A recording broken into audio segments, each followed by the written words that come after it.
सद्गुरु, पराय स्त्री या पुरुष के साथ शारीरिक संबंध बनाना, जिसे व्यभिचार कहते हैं, इसके बारे में आपकी क्या राय है? इसका आध्यात्मिक स्तर पर क्या प्रभाव पड़ता है? If there is no love in your heart, you are anyway an adulteress.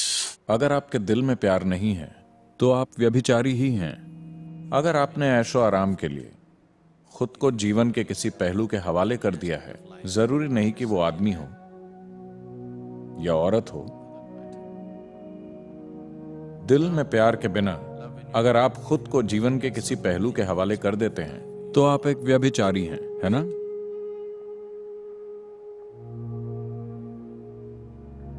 तो क्या मैं व्यभिचार के खिलाफ हूं? हाँ, उस मायने में हाँ, हर पहलू के साथ।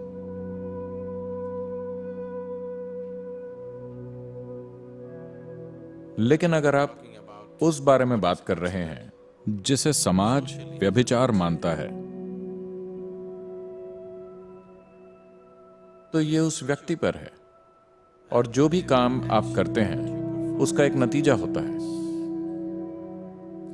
लेकिन अधिकतर लोग जब नतीजे सामने आते हैं वो उन नतीजों का सामना करने को तैयार नहीं होते, लेकिन उन नतीजों का सामना किए बगैर ही वो ऐसे हालात चाहते हैं जिनका वो मजा ले सकें।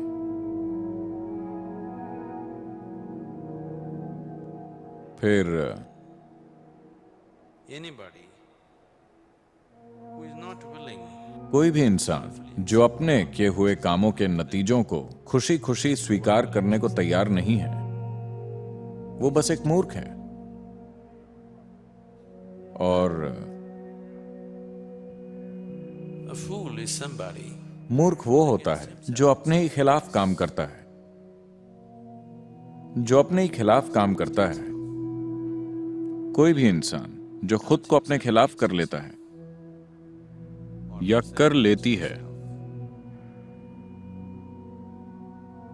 उनके बारे में हम क्या कहें? तो अपने कामों के जरिए अगर आप खुद को अपने खिलाफ कर रहे हैं, because you do things क्योंकि आप बिना सोचे चीजें करते हैं, आप चीजें चुनाव से नहीं कर रहे, आप चीजें बिना सोचे सिर्फ इसलिए कर रहे हैं क्योंकि आप अपने शरीर के या भावनाओं के एक पहलू के आगे झुक गए हैं, तब यह निश्चित रूप से ठीक नहीं है, क्योंकि आप अपने लिए तकलीफ पैदा करेंगे। कोई भी चीज जो किसी इंसान के लिए तकलीफ लाती है, खासकर उसके खुद के लिए, क्या वो ठीक है?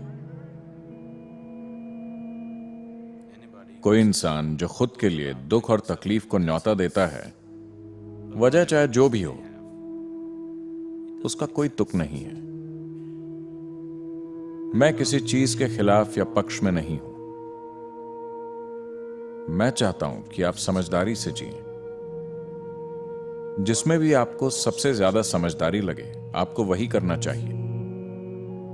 क्या ये गलत है, क्या वो गलत है, मुद्दा ये नहीं है।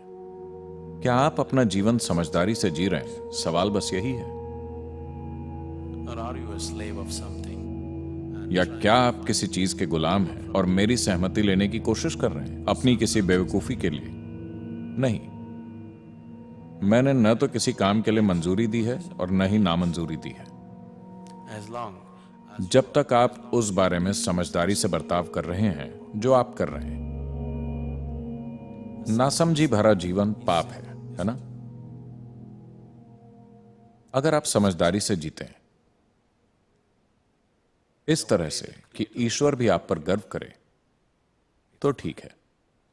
if you've just given into अगर आप बस झुक गए हैं अपने शरीर के या भावनाओं के या मन के तरीकों के आगे और अपने ही खिलाफ काम कर रहे हैं, तो यह समझदारी नहीं है। तो ऐसी बेवकूफी, क्या यह गलत है? मैं ये भी नहीं कह रहा हूं कि यह गलत है, यह बस बहुत सीमित और बेवकूफी भरा है। मैंने अपने जीवन में कभी किसी चीज को सही या गलत नहीं कहा है, लेकिन जो भी चीज सीमित या बेवकूफी की हो वो करने लायक नहीं है।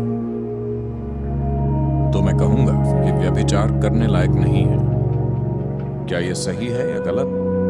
मैं कौन होता हूं जीवन की किसी चीज के बारे में फैसला करने वाला? मैं जीवन के बारे में फैसले नहीं सुनाता। But it is stupid and limited. लेकिन ये मूर्खतापूर्ण और सीमित है कि आप अपनी खुद की तकलीफ का कारण बने। किसी ऐसी चीज के आगे झुक जाना मूर्खता और नासमझी है, जो आज सब कुछ लगती है और कल आपको बेवकूफ जैसा महसूस कराती है ना?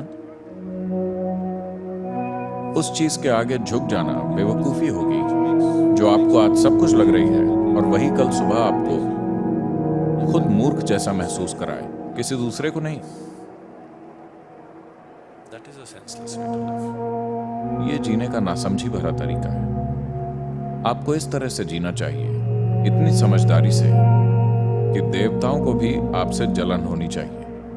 अगर आप इतनी समझदारी दिखाते हैं तब आपके जीवन में कुछ सही या गलत नहीं है। अगर आप में ये समझ नहीं है तो आपके जीवन में हर चीज गलत है।